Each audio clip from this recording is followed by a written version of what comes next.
Assalamualaikum warahmatullahi wabarakatuh. Apa kabar Anda semua? Semoga tetap semangat dan sehat selalu dan tetap mengikuti kegiatan belajar mengajar secara virtual. Minggu lalu kita telah mempelajari bagaimana sejarah berdirinya dinasti Umayyah di Damaskus. Nah, hari ini kita akan mempelajari khalifah-khalifah yang pernah menjabat pada dinasti Umayyah di Damaskus dan siapa saja di antara khalifah tersebut yang meraih kesuksesan sebagai seorang khalifah. Tujuan pembelajaran kita hari ini yaitu adalah peserta didik mampu menganalisis khalifah-khalifah yang sukses pada masa dinasti Umayyah di Damaskus.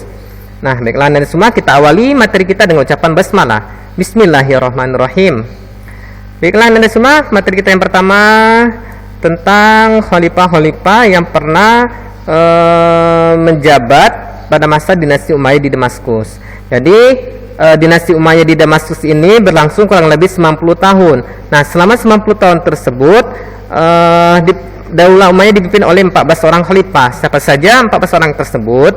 Yang pertama adalah Muawiyah bin Abu Sufyan, Yazid bin Muawiyah, Muawiyah bin Yazid, Marwan bin Hakam, Abdul Malik bin Marwan, Al-Walid bin Abdul Malik, Sulaiman bin Abdul Malik, Umar bin Abdul Aziz, Yazid bin Abdul Malik, Hisham bin Abdul Malik, Walid bin Yazid, Yazid bin Walid, Ibrahim bin Walid, Marwan bin Muhammad. Nah, jadi dari 14 orang khalifah ini tidak semuanya mencapai kesuksesan, hanya ada 4 orang yang mencapai kesuksesan. Di antaranya yang pertama adalah Khalifah Muawiyah bin Abu Sufyan, kedua adalah Marwan bin Hakam, yang ketiga adalah Khalifah Al-Walid bin Abdul Malik, terakhir adalah Khalifah Umar bin Abdul Aziz. Nah, apa saja sih kebijakan-kebijakan 4 orang khalifah ini sehingga mereka mencapai kesuksesan? Baiklah, yang pertama adalah tentang Muawiyah bin Abu Sufyan. Jadi Muawiyah bin Abu Sufyan ini lahir pada 15 tahun sebelum Hijriah, artinya sebelum kaum muslimin hijrah dari Mekah ke Madinah, dan masuk Islam pada peristiwa Fathu Mekah, yaitu pembebasan kota Mekah. Ia menjadi sahabat Rasulullah SAW dan menjadi salah satu juru tulis wahyu Al-Quran. Nah, jadi kalau kita lihat sejarahnya, dulu Muawiyah ini termasuk orang yang sangat menentang ajaran yang dibawa oleh Nabi Muhammad SAW. Namun setelah beliau masuk Islam, beliau menjadi sahabat Rasulullah dan menjadi salah satu juru tulis wahyu Al-Quran. Jadi Muawiyah menjabat sebagai khalifah Daulah Umayyah selama kurang lebih 20 tahun. Nah, selama 20 tahun ini beberapa kebijakan yang telah dilakukan. Yang pertama adalah memindahkan ibu kota khalifah Daulah Umayyah dari Madinah ke Damaskus, Suriah. Kedua adalah membangun administrasi pemerintahan dan menetapkan aturan jabatan pos. Ketiga adalah mengatur urusan tentara dengan mengacu kepada aturan tentara Bizantium. Keempat, menciptakan sistem pemilihan khalifah dengan cara monarki hereditas. Jadi monarki hereditas ini pemilihan itu berdasarkan sistem kekeluargaan, ya, berdasarkan hubungan darah keluarga, ya. Berikutnya mengubah fungsi Baitul Mal. Jadi pada masa Khalifah Rasyidin, Baitul Mal itu berfungsi sebagai harta kekayaan rakyat. Nah, pada masa Muawiyah bin Abu Sufyan, jadi Baitul Mal ini menjadi harta kekayaan keluarga saja. Yang berikutnya adalah membentuk Diwanul Hijabah, yaitu suatu departemen yang bertugas mengawal khalifah. Yang berikutnya membentuk Diwanul Barid, yaitu sebuah departemen yang mengatur tentang pos dan transportasi. Berikutnya adalah membentuk Diwanul Kharaj, yaitu sebuah departemen yang mengatur tentang perpajakan. Yang kedua adalah khalifah yang meraih kesuksesan adalah Marwan bin Hakam, yaitu khalifah keempat Daulah Umayyah yang mengambil alih kekuasaan setelah Muawiyah II menyerahkan jabatannya.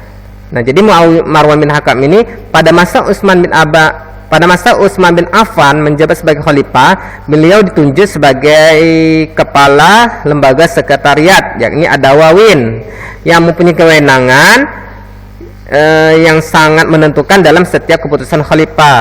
Nah, pada masa Muawiyah menjabat sebagai khalifah, Marwan bin Hakam ini menjadi gubernur di Madinah. Apa saja kebijakan yang diambil oleh Marwan bin Hakam sehingga beliau mencapai kesuksesan sebagai khalifah? Jadi Marwan bin Hakam ini menjabat khalifah selama 9 bulan. Nah, apa saja kebijakannya? Yang pertama adalah meredam gerakan-gerakan di berbagai wilayah yang menghambat stabilitas pemerintahannya. Di antaranya adalah gerakan Abdullah bin Zubair di Hijaz, gerakan Mus'ab bin Zubair di Palestina, gerakan-gerakan di Syam yang hendak mengangkat Khalid bin Yazid sebagai khalifah, ya. Jadi ada gerakan-gerakan yang ingin menghambat jalannya pemerintahan. Yang kedua adalah mengangkat putranya Abdul Aziz sebagai gubernur di Syam. Berikutnya adalah mengembalikan kedudukan orang-orang suku di Jazirah Arab dalam kekuasaannya. Yang terakhir adalah mengalahkan gerakan Khawarij dan Syiah. Jadi tetap pada masa Marwan bin Hakam ini kelompok Khawarij dan Syiah ini tetap berkembang, karena awal muasalnya ini kan perselisihan karena peristiwa tahkim, ya, peristiwa tahkim antara Muawiyah dan Sayyidina Ali. Nah, namun dari pihak Sayyidina Ali ini akhirnya ada kelompok yang memisahkan diri, itulah yang pertama Khawarij. Sedangkan pihak yang masih tunduk kepada Sayyidina Ali itu namanya Syiah.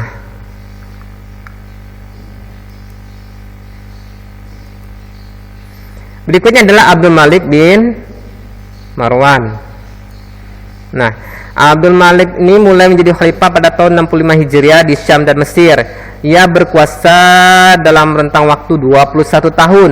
Pada saat Muawiyah menjadi khalifah, Abdul Malik bin Marwan pernah diangkat menjadi gubernur di Madinah meski saat itu usianya masih 16 tahun. Abdul Malik adalah orang yang kokoh pendiriannya, tidak mudah goyah dalam keadaan apapun. Ia mengatur roda pemerintahan dengan sepenuh amanah dan selalu menjaga stabilitas keamanan. Pada masanya, kehidupan kaum muslimin berada dalam kedamaian. Banyak negeri yang berhasil ditaklukkan. Jadi Abdul bin Marwan sama menjabat, kaum muslimin merasa hidupnya menjadi damai. Nah, apa saja kesuksesan ataupun kebijakan yang dilakukan oleh Abdul Malik bin Marwan sehingga beliau termasuk orang yang sukses pada masa kepemimpinannya. Ada dua kebijakan yang sangat berpengaruh. Yang pertama adalah mencetak uang dinar menggantikan uang Bizantium dan Sasania. Jadi uang dinar pertama kali dicetak yaitu pada masa Abdul Malik bin Marwan, dan sekarang masih digunakan uang dinar tersebut, ya. Yang kedua adalah melakukan Arabisasi atau arsip-arsip dari catatan administrasi negara dari bahasa Persia dan Yunani ke dalam bahasa Arab. Jadi arsip-arsip yang berbahasa Persia dan Yunani itu diarabisasi atau diubah menjadi dalam bahasa Arab. Itu dua kebijakan yang sangat penting, ya, dan juga sangat berpengaruh sehingga beliau menjadi khalifah yang sangat sukses. Berikutnya Walid bin Abdul Malik. Nah, jadi Walid bin Abdul Malik ini adalah putra dari Abdul Malik bin Marwan. Ia diangkat menjadi khalifah pada tahun 86 Hijriah. Walid memiliki daerah kuasa yang sangat luas karena mewarisi kerajaan Malik bin Marwan ayahnya. Jadi monarki hereditas ini tadi ini, ya, artinya hanya golongan keluarganya saja menjadi seorang pemimpin. Nah, apa saja kebijakan yang dilakukan oleh Walid bin Abdul Malik? Yang pertama adalah penaklukan Andalusia. Ya, jadi di sini adalah ekspansi wilayah yang dilakukan oleh Walid bin Abdul Malik. Jadi penaklukan Andalusia di bawah pemimpin Gubernur Musa bin Nusair. Jadi Musa bin Nusair ini termasuk orang yang menyebarkan agama di kawasan Afrika Utara. Terus ada panglima perang Tariq dan juga panglima perang Tariq bin Ziyad. Jadi Andalusia ini dilakukan oleh 3 orang tersebut. Yang kedua adalah penaklukan wilayah Kasgar di bawah komandan pimpinan Khurasan, Qutaibah bin Muslim al-Bahili yang pernah menjabat gubernur Irak, Persia dan Khurasan. Yang kedua adalah penaklukan negeri Sin di bawah komando Muhammad bin Qasim as-Saqafi. Yang keempat adalah mengembangkan seni kebudayaan sehingga menjadi karya seni bercorak Islam dan menjadi kebudayaan tertinggi kala itu. Yang kelima adalah membangun rumah sakit, panti jompo, panti asuhan, dan gedung pemerintahan serta mendirikan madrasah-madrasah. Nah, jadi pada masa Awali bin Abdul Malik ini telah banyak bangunan-bangunan seperti yang diperuntukkan untuk masyarakat, ya, seperti rumah sakit, panti jompo, panti asuhan, dan gedung pemerintahan, serta mendirikan madrasah-madrasah. Yang terakhir adalah merenovasi Masjidil Haram, mengadakan perbaikan makam Rasulullah SAW, serta merenovasi Masjid Nabawi dan Masjid Umawi di Damaskus. Jadi Masjid Umawi ini pada masa Muawiyah didirikannya, ya. Oke, berikutnya, oke, mungkin hanya ini materi kita hari ini. Demikian yang materi kita hari ini. Bapak mohon maaf jika ada kekurangan.